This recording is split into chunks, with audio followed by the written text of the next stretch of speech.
Latar belakang skripsi seringkali menjadi bagian yang paling susah, ya, yang paling rumit ya untuk beberapa mahasiswa. Kenapa? Karena memang latar belakang penelitian ini kalau kita bahasakan itu menjadi pondasi, menjadi alasan utama kenapa penelitian itu dijalankan dan dilakukan. Nah, kebetulan teman-teman saya hari ini punya sedikit hack ya, bagaimana latar belakang hack, bagaimana kita secara sederhana bisa menyusun latar belakang ini dengan struktur yang mudah. Ya, saya temui di beberapa mahasiswa mereka kebingungan bahkan ketika mereka baru mau mulai nulis paragraf pertama atau memulai satu kalimat di paragraf pertama. Nah, di sini yang paling penting apa? Kita tetapkan dulu judul. Kalau teman-teman belum punya judul nggak ada masalah, tetapi bisa tetapkan dulu judul kerjanya seperti apa. Di sini misalnya saya punya judul yang sederhana, saya buat gitu ya, saya simulasikan, contohkan kualitas pelayanan IKTP di Dinas X. Sederhana, ya sudah menjadi sebuah judul skripsi. Nah, kalau kita lihat di sini, judul ini kemudian yang menjadi basis atau dasar kita menyusun struktur latar belakang. Ya, nah kita mulai dari yang pertama topik. Jadi kalau kita lihat judul saya ini ada topiknya teman-teman. Nah, di sini pelayanan IKTP itu topiknya masuk di mana sih? Kalau dalam mata kuliah di prodi saya itu masuknya di pelayanan publik. Berarti apa?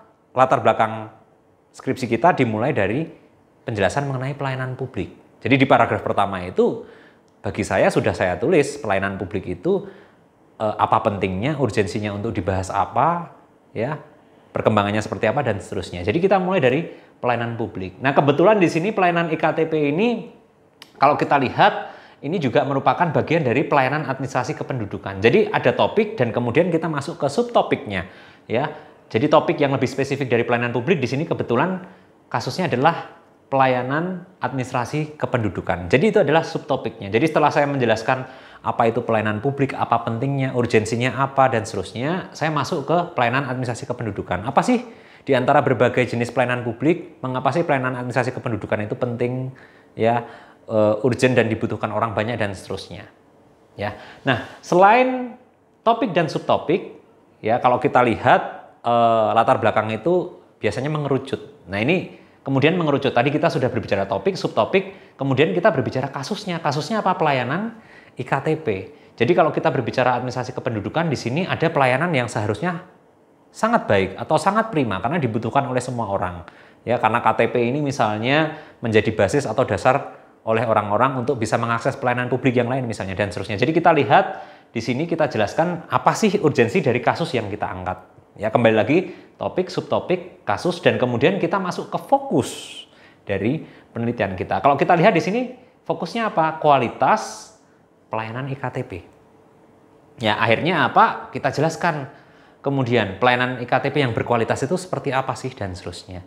Nah, ingat ketika kita menjelaskan fokus penelitian kita harus punya alasan mengapa kita mengangkat fokus itu, dan itu pasti ditanyakan di sidang. Ya, dan sebenarnya penjelasannya ada dalam penjelasan mengenai gap permasalahan penelitian. Artinya dari kasus pelayanan IKTP di Dinas X ini sebenarnya ada masalah apa sih terkait dengan kualitas? Ya, di sini kalau kita berbicara kesenjangan atau gap permasalahan, bisa saja kemudian secara ideal seperti apa, tetapi yang ada di lapangan disertai dengan bukti-bukti seperti apa. Nah, itu menimbulkan kesenjangan yang kemudian menjadi basis dari penelitian. Dan pada akhirnya muncullah research question atau pertanyaan penelitian. Misalnya bagaimana kualitas pelayanan IKTP di Dinas X. Nah, itu contoh sederhana teman-teman, semoga bermanfaat. Terima kasih.